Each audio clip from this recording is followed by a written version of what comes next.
Isaías 61.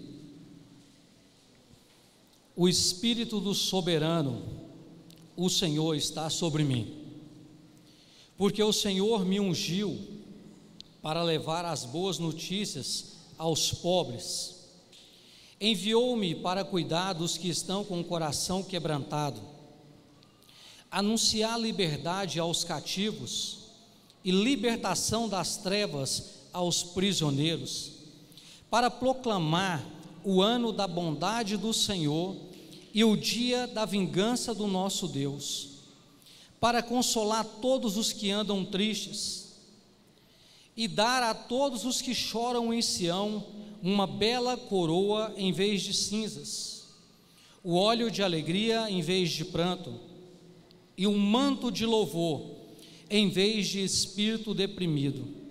Eles serão chamados carvalhos de justiça, plantio do Senhor para manifestação da sua glória. Amém? Pai, nós te agradecemos por esse momento tão maravilhoso, pela oportunidade de podermos aqui falar da tua palavra, que cada coração neste lugar seja um território para que essa palavra, que essa semente venha de encontro com cada um conforme a sua necessidade, a sua fé e o seu querer. Amém. Quando eu olho para Isaías capítulo 61, aqui fala que o Espírito do Senhor está sobre nós, sobre mim, sobre você. E uma vez que o Espírito do Senhor está sobre nós, ele tem uma função. Uma vez que ele é posto sobre nós, ele nos comissiona a fazer e realizar algumas coisas, do tipo, pregar o Evangelho, libertar pessoas oprimidas, levar uma palavra de ânimo para aquelas pessoas que se encontram tristes. Então, quando eu olho para Isaías 61, eu vejo que eu e você temos uma missão, nós temos um propósito de vida, somos salvos para cumprir um propósito de vida. E com base nesse contexto de história de vida, aí é que entra a minha preocupação, em sermos sarados, em sermos curados. Aqui diz que nós temos que levar cura a quem precisa, libertação a quem precisa. E aí eu me lembro de uma coisa: só pode curar alguém quem é curado, só pode libertar alguém quem já é libertado, só pode amar alguém quem se sente amado. Então há uma contrapartida aqui. Não tem como eu querer fazer essas coisas eu estando na condição de doente ou machucado.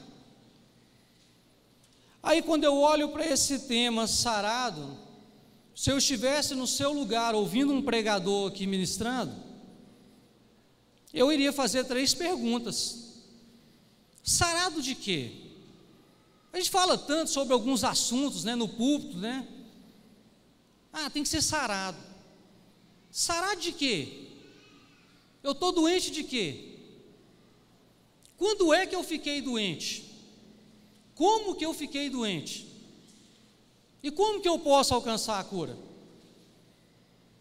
Primeira coisa é você ter essas respostas. Porque se você não tiver essas respostas, ou essas perguntas, esses questionamentos, de que vale você aprender sobre ser ou não sarado? Então, para começar a falar sobre esse assunto, eu quero levar você em 1 Tessalonicenses 5, 23. Mas lá Paulo ele se refere a um assunto, e lá Paulo classifica o homem, o ser humano, em 3 categorias. Ele fala que nós temos que alcançar essa perfeição em Cristo, e Paulo classifica 3 coisas aqui. Ele fala do corpo, da alma e do espírito, amém? Corpo, alma e espírito. Então aqui eu já começo aqui. Primeira coisa, que tipo de cura eu vou falar aqui hoje? Vamos começar por esse caminho. Que tipo de cura eu vou falar aqui? Eu não vou falar de cura física. Então, de que tipo de enfermidade nós vamos falar hoje aqui? Nós vamos falar, não é de uma enfermidade física no corpo, não, nós vamos falar da alma, nós vamos tratar da alma. Então, deixa eu separar essas 3 faculdades aqui para você: corpo, alma e espírito. Por exemplo, seu corpo. O nosso corpo, ele é dotado de algumas faculdades: audição, olfato, paladar e tato. Essas são as faculdades do corpo. As faculdades do espírito: fé, consciência.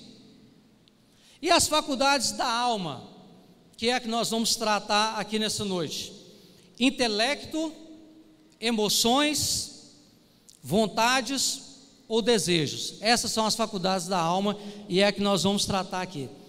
Todas as vezes que nós falamos de corpo, nós estamos falando do físico, da dimensão do físico, da carne.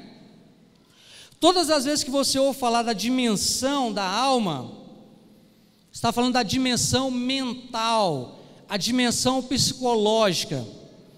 E todas as vezes que você ouve falar do espírito, está falando da dimensão espiritual.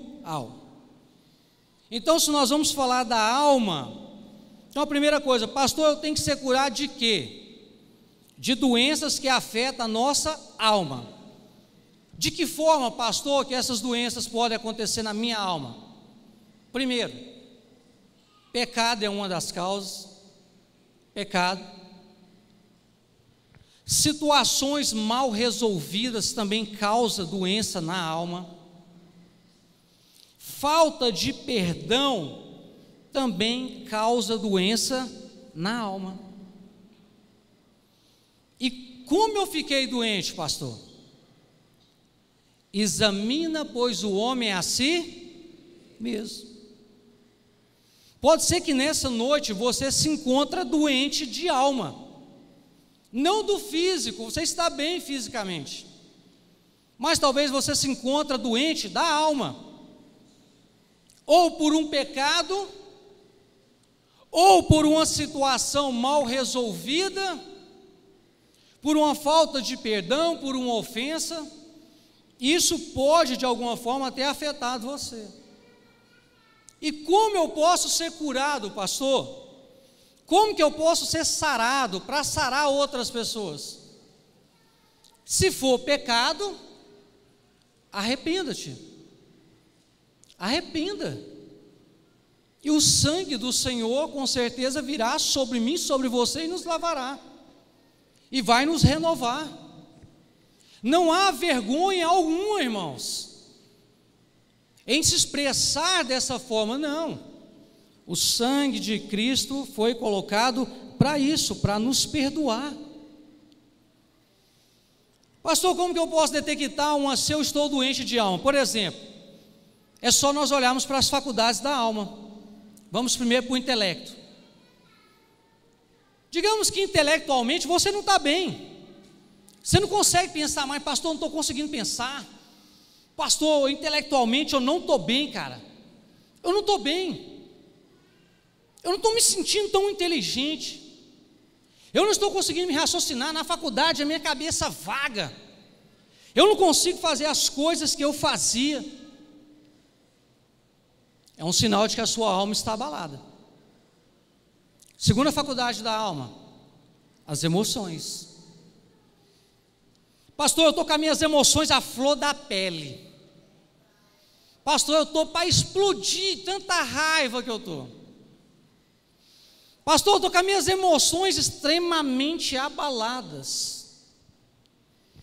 Alma, é a sua alma. Talvez nesses dias você está mais sensível. Você está chorando muito. Chorando à toa, você não encontra motivos para chorar, apenas chora. Você não sabe de onde, quando você vê, você está nervosa, nervoso. se esbravejando, colocando para fora sentimentos que machucam outras pessoas. Mas quando você vê, você já falou. Quando você vê, você já agrediu a pessoa com palavras. Ninguém pode falar nada para você. A questão não é o que fala para você, é como fala. Se qualquer coisa está te machucando, se qualquer coisa está te incomodando nesses dias, suas emoções estão abaladas, a sua alma está doente, e essa alma precisa ser sarada. Outra faculdade da alma é a vontade. É a vontade. Como que estão as suas vontades? Como que estão os seus desejos? Você tem vontade de fazer o quê? As suas vontades contradizem a verdade da palavra de Deus? O que você gostaria de fazer, você não faz, mas o que você não gostaria, isso você faz. Como é que estão as suas vontades? A vontade já está ligada um pouco com conduta, moral e caráter. Mas como é que estão as suas vontades, os seus desejos? O que você tem tido desejo nesses dias? Pastor, os meus desejos têm sido perversos. As minhas vontades, pastor, nesses dias têm sido vontades maldosas.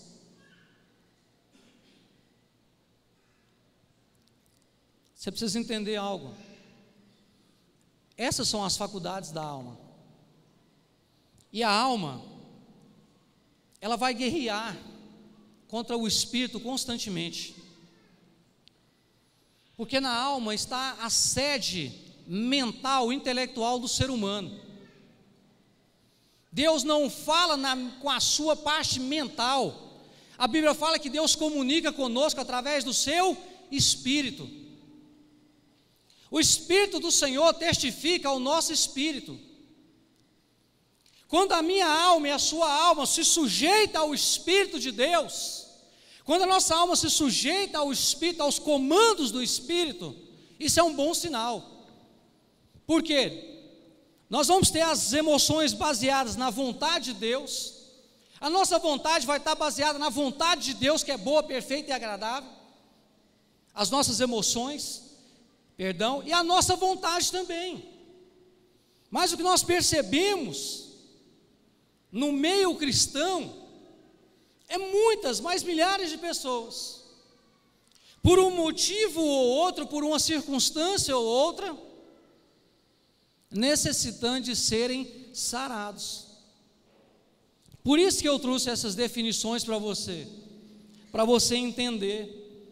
Uma vez sabendo essas definições, aí vem a pergunta: por que eu preciso ser sarado, pastor? Porque ser curado me possibilita viver sem ser vítima do meu passado. Uma vez que eu e você somos sarados, isso vai nos impedir de sermos vítimas do nosso passado.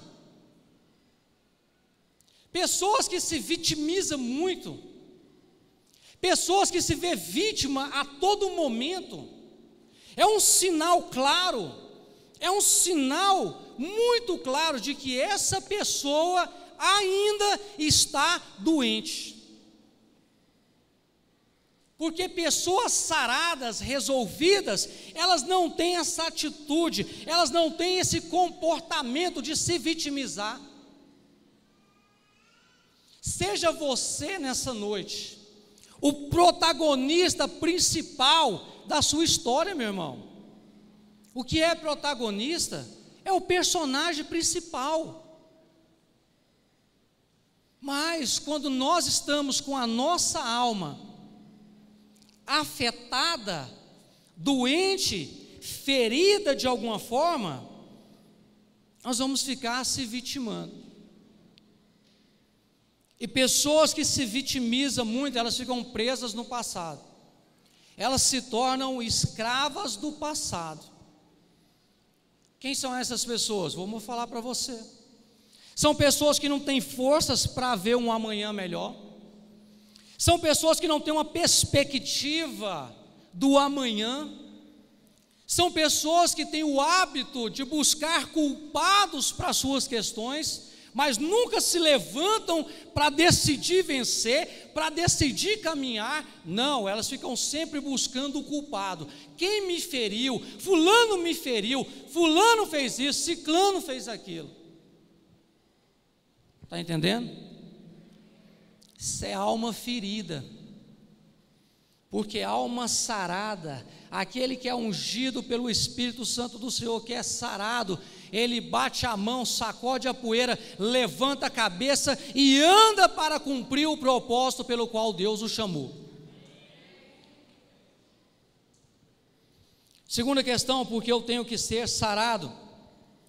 Porque ser sarado vai restaurar a minha capacidade de compreender que sou filho de Deus, amado por Deus. Boa parte das pessoas que ainda tem feridas abertas na sua alma, porque ferida aberta no corpo, você vai lá no SUS, faz uma sutura lá e dá os pontos. Agora da alma não, pastora. Você tem um corte no corpo, você vai ali no cais ali, dá um ponto ali, resolve. Agora da alma não. Pessoas que ainda têm feridas na alma, elas não conseguem se ver amadas por Deus, amadas pelas pessoas. Pessoas com feridas de alma, elas têm dificuldade de socializar, de estar no social com as pessoas, porque elas não se veem amadas nem por Deus e nem por ninguém, porque feridas abertas, ferida tem que ser sarado.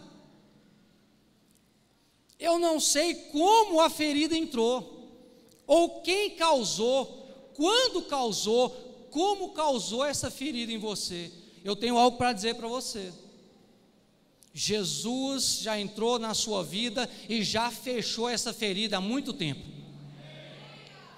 Não estou aqui para pregar que Ele vai fechar, estou dizendo que Ele já fechou na cruz do Calvário, quando Ele diz, está consumado. Pastor, e se de lá para cá abriu outra ferida? Se abriu, Ele está aqui para passar o bálsamo e fechar essa ferida nessa noite. Pessoas feridas vão ferir outros. Pessoas doentes vão adoecer outras. Deixa eu te falar algo aqui a respeito da aceitação. Olha o tanto que uma ferida aberta na vida de uma pessoa é terrível. Esses dias eu conversava com uma pessoa, e esse jovem me falou o seguinte: pastor, eu não consigo acreditar no meu casamento, eu tenho uma dificuldade de acreditar que o meu casamento vai dar certo. Eu falei, por que você tem tanta dificuldade de acreditar que seu casamento vai dar certo? Ele, não, porque um homem de Deus, um pastor, um homem de Deus, chegou em mim, colocou a mão no meu ombro e falou assim, meu irmão, tem uma coisa para dizer para você, quando eu olho para esse casamento seu, sabe o que eu vejo? Esse casamento seu não vai dar certo. Primeiro, não é o que falou já é um problema, mas o problema maior não é o que falou, foi quem falou. Foi quem falou. Agora, onde eu vou levar você agora, conversando com essa pessoa? Essa pessoa, o casamento do pai e da mãe já não deu certo. Essa pessoa já vinha com trauma na família de casamento que não deu certo. Aí vem um homem de Deus falar que não vai dar certo. O que acontece? Abriu uma ferida. E essa pessoa tem dificuldade de se aceitar dentro do casamento. Deixa eu te dizer algo, querido.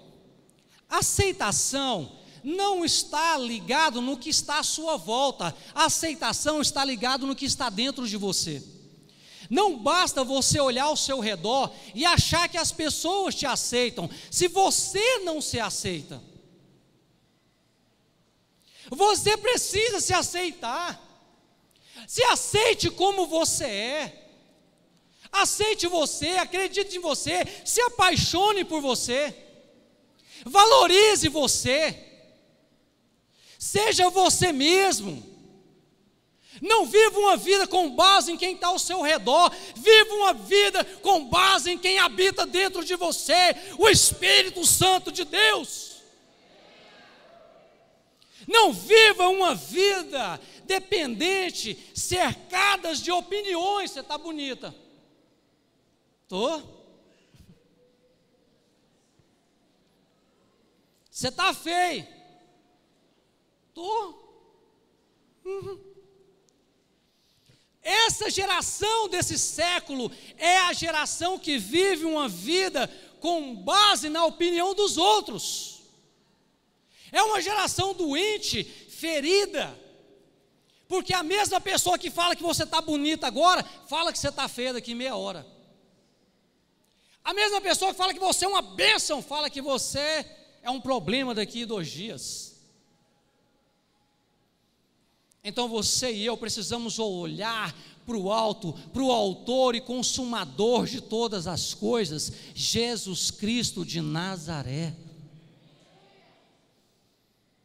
Você nunca vai ser curado de uma ferida, vivendo uma vida com base no que está falando à sua volta. Viva com base no que Cristo quer fazer. Se aceite, se aceite, se aceite mais, se aceite. A maior beleza é a do seu interior, apesar que a de fora pode dar uma melhorada também, né, irmãos? Mas é interior. Porque ser curado pode me colocar no controle das emoções. Isso é verdade. Ser curado, irmãos, nos coloca no controle das nossas emoções. Muitos pensam que Deus está no controle da minha vida 100% e agora é só Ele. Se você pensava assim, eu tenho algo para dizer. Não. Tem coisas na minha vida e na sua vida que Deus colocou o controle na minha mão e na sua mão. O controle está na minha mão e na sua mão. Você tem controle sobre muitas coisas na sua vida. Como, por exemplo, continuar aqui ou levantar e ir embora, o controle é seu. Ou você vai ter coragem de dizer, não, o Espírito Santo me tocou para ir embora para casa. Você teria coragem? Mas por que essa geração gosta de usar o termo controle, está tudo nas mãos de Deus? Alguém arrisca dizer? Por que as pessoas usam esse termo? O controle está tudo na mão de Deus. Não quer assumir responsabilidade. Se der errado, a culpa é de quem? De Deus. Quando Jesus morreu na cruz do Calvário e falou, está consumado, Ele estava dizendo, agora o controle está nas suas mãos também. Você tem controle sobre muitas coisas na sua vida. Você tem controle sobre a sua vida e Deus tem controle sobre você. E uma vez sarado, você vai poder controlar as suas emoções. Suas emoções. E você vai ser uma pessoa mais equilibrada, uma mãe equilibrada, um pai equilibrado, uma pessoa equilibrada. Como é bom, pastor Davi, caminhar com uma pessoa equilibrada, não é verdade? Mas é triste ver pessoas desequilibradas, pessoas que tomam decisões precipitadas, são pessoas desequilibradas, precisa ter controle, aleluia, isso é muito importante. E eu quero falar apenas de um passo aqui, para ser curado. Resolva-se com Deus, resolva-se com Deus. Hoje é culto de ceia, e é muito comum a gente usar o termo, reconcilia com seu irmão, você precisa reconciliar com seu irmão, se você tem alguma coisa com seu irmão, conserta com seu irmão. Mas hoje eu não quero falar de reconciliar com irmão nenhum, eu quero falar de reconciliar com Deus, porque é bem provável, irmãos, não digo que talvez seja todos, de forma alguma, mas talvez muitos de nós aqui, nesse auditório, esteja hoje, nesse momento, magoado com Deus, decepcionado com Deus, talvez por um motivo ou outro, eu quero até colocar alguns aqui, mas de alguma forma, talvez você está triste com Deus. Pastor, é possível ficar triste com Deus? Sim, o que não é possível é Ele ficar triste com você, mas é possível sim. Tem pessoas que não gostam de Deus, irmãos. Tem pessoas que não gostam de Deus, tem pessoas que xingam Deus, tem pessoas que não acreditam em Deus, tem pessoas que não querem estar perto de Deus. Por quê? São pessoas de alma ferida. Não levanta a mão não, irmão, mas deixa eu te falar uma coisa. Quando eu e você estamos com raiva de alguém, estamos com um sentimento ruim de alguém, o que a gente costuma fazer? A gente dá uma afastada, não é? A gente afasta, a gente evita a pessoa. Na relação com Deus é assim também.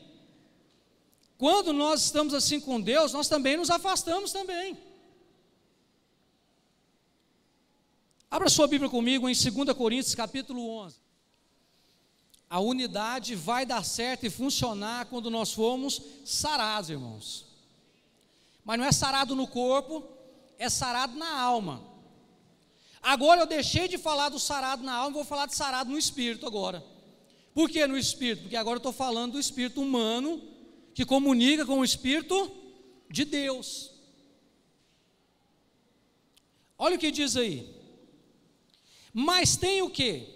Assim como a serpente enganou a Eva com sua astúcia, assim também, de alguma forma, de alguma sorte, sejam corrompidos os vossos entendimentos e se apartem da simplicidade da pureza que há em Cristo. Versículo 3, eu não falei o versículo, né, irmãos? Versículo 3, vamos lá. Vou ler em outra versão. O que receio e quero evitar é que, assim como a serpente enganou a Eva com astúcia, a mente de vocês seja corrompida e desviem da sua sincera e pura devoção a Cristo Jesus. De uma forma bem clara, o que Paulo está querendo dizer? Que é o seguinte: gente, eu estou preocupado com vocês. Paulo dizendo aqui, para essa igreja aqui, ele está dizendo: olha, eu estou preocupado, porque da mesma forma que a serpente enganou a Eva, a minha preocupação é que vocês também sejam enganados da mesma forma. E de que forma Eva foi enganada? Gênesis capítulo 3, versículo 5. Porque Deus sabe que no dia em que comeres desse fruto, vossos olhos se abrirão e sereis como Deus, conhecendo o bem e o mal. Quando Paulo fala, a minha preocupação é que a mesma história que aconteceu lá em Gênesis, aconteça com vocês também. E o que aconteceu na história? A serpente, de uma forma muito astuta, ela colocou no coração de Eva algo chamado insatisfação. Ela estava satisfeita, Adão estava satisfeito com a vida que eles tinham, até que a serpente colocou dúvida, e a dúvida se tornou uma insatisfação, quando ele diz, você pode ser igual a Deus, Deus não quer que você coma, porque Ele sabe que você pode se tornar igual a Ele.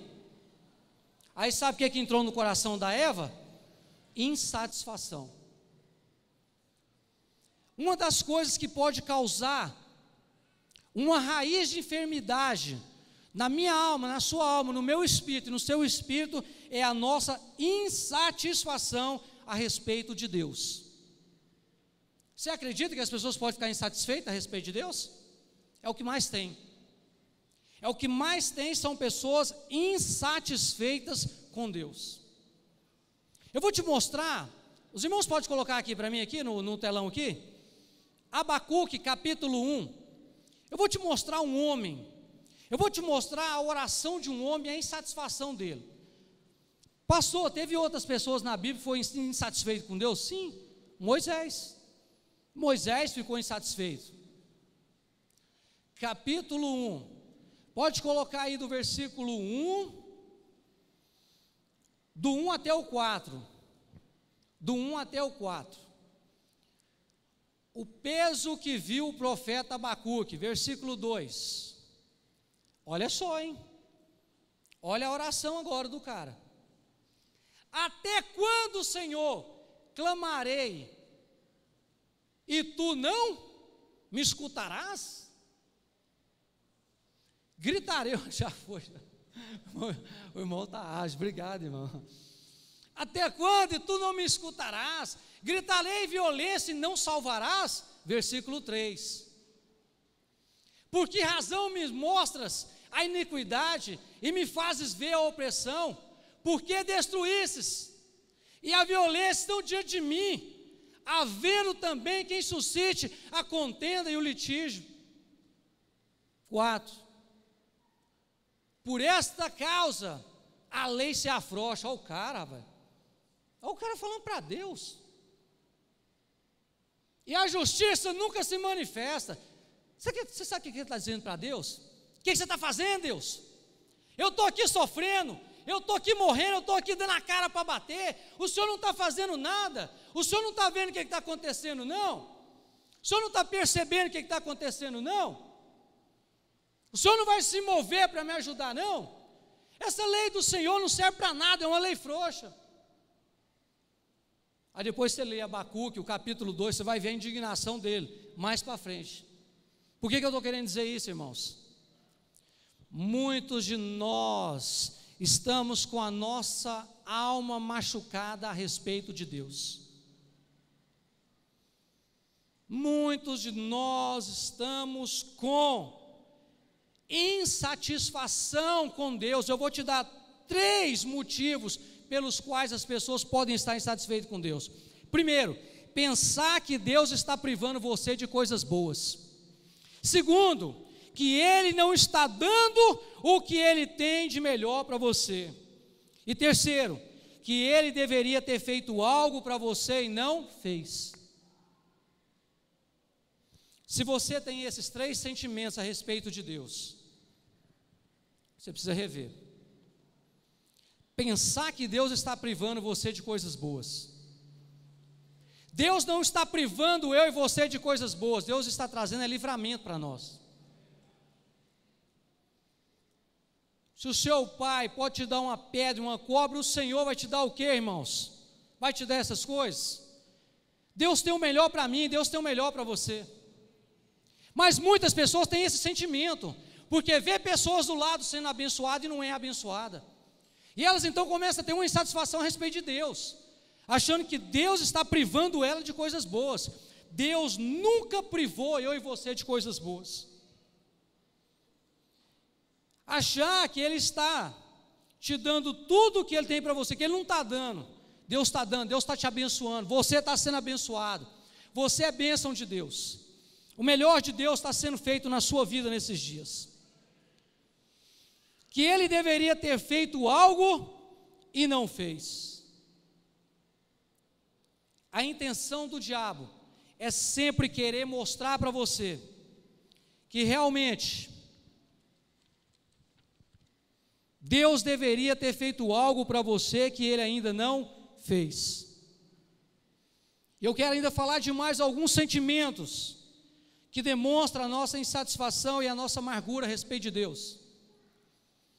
Porque nessa noite eu estou falando de unidos e sarados, mas eu estou falando de um relacionamento nosso com Deus, Eu quero falar mais alguns motivos, mais algumas insatisfações que entram no nosso coração a respeito de Deus. Quem lembra de Moisés? Eu estou cansado desse povo, esse povo dá trabalho demais. Pega esse povo de volta para o Senhor, eu já não aguento mais.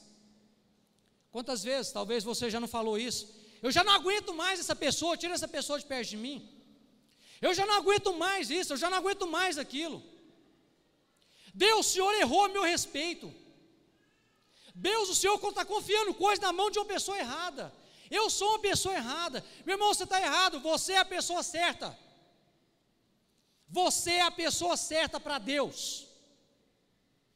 O diabo vai fazer de tudo para colocar insatisfação no seu coração, para que você crie uma resistência com Deus. Mas você é o melhor de Deus. Olha outra insatisfação. Deus não está fazendo por mim algo que Ele deveria estar fazendo, já falei. Onde estava Deus quando algo de ruim aconteceu comigo? Nós estamos vivendo agora, no Brasil, uma das maiores tragédias em Brumadinho. E nesse exato momento, milhares e milhares de pessoas por esse Brasil afora, por esse mundo afora, talvez muitos já estão se apegados em Deus, com a sua fé, com a sua esperança, crendo que Ele é poderoso para fazer infinitamente mais. Mas nesse exato momento tem muitas pessoas também se perguntando: aonde estava Deus quando tudo isso aconteceu? E se Deus existe, por que essa barreira rompeu? Sim ou não? Talvez você mesmo já fez essa pergunta assistindo. Quando eu e você olhamos a nossa vida com Deus, com esse prisma, com esse olhar de cadê Deus, cadê Deus, cadê Deus, cadê Deus? Por que Ele não me socorreu? Por que Ele deixou eu quebrar a perna? Por que Ele deixou eu cair? Por que Ele deixou roubar meu carro? Por que Ele deixou roubar minha empresa? Por que Ele deixou meu filho ficar doente? Por que isso? Por que aquilo? Eu vou te falar por quê. Primeiro, porque eu e você vivemos num mundo caído. Com o pecado de Adão e Eva, o mundo nunca mais foi o mesmo. O mundo foi afetado pelo pecado do homem. A maldade que assola não está associada em Deus, está associada no maligno dessa era. O maligno jaz nesse mundo. As coisas ruins que acontecem são ações do maligno, e podem ser ação que não é dele, mas pode ser ação minha e ação sua também. A culpa da barreira rebentar é de quem? Do diabo? É de quem primeiro? De um monte de pessoas irresponsáveis. Eu e você tomamos as nossas decisões e as nossas atitudes. Deus não causa tragédia, mas Deus pode usar um momento de tragédia para moldar a minha vida e moldar a sua vida também. Se você está passando por alguma situação, Deus está trabalhando na tua vida, Deus está moldando na tua vida, Deus está trabalhando para fazer você uma pessoa mais aperfeiçoada nele. Porque esse negócio de pessoa melhor você mesmo melhora a cada dia. Agora, perfeição é Cristo em mim, Cristo em você. Pense dessa forma. Pense dessa forma. Aonde estava Deus na hora da minha dor? Aonde estava Deus na hora que eu perdi um ente querido? Ele está aí no mesmo lugar. Ele está aí no mesmo lugar. Está aí te amando do mesmo jeito. Ele está aí respeitando o seu choro. Ele está aí respeitando o seu silêncio. Ele está respeitando os suas palavras. Mas Ele está aí. Ele está aí. Eu sei que o meu Redentor vive e por fim Ele se levantará. Eu quero orar por você. Porque eu creio que esse Deus poderoso pode mudar a minha história e mudar a sua história também. Então nessa noite, como nós vamos ceiar, quando você pensar em ceia, não pense primeiro no irmão que você está magoado com ele, não. Pensa em Deus, como está o seu relacionamento com Deus. Eu já fui revoltado com Deus. Eu já me senti machucado por Deus. Eu me senti abandonado por Deus. Uma coisa é você sentir, outra coisa é você ter razão. Você pode estar sentindo muita coisa, você só não tem razão. Porque Deus é bom. A sua vontade é boa, perfeita e agradável. Está sofrendo, está doendo? Dá glória. Perdeu? Dá glória. Foi ferido? Glorifica. Está fazendo falta? Glorifica. Não está enxergando ainda? Glorifica, vai enxergar. Vai passar. A palavra que eu deixo para você é: vai passar. Ele vai vir nessa noite com um bálsamo de Gileade e vai sarar você. Fique de pé.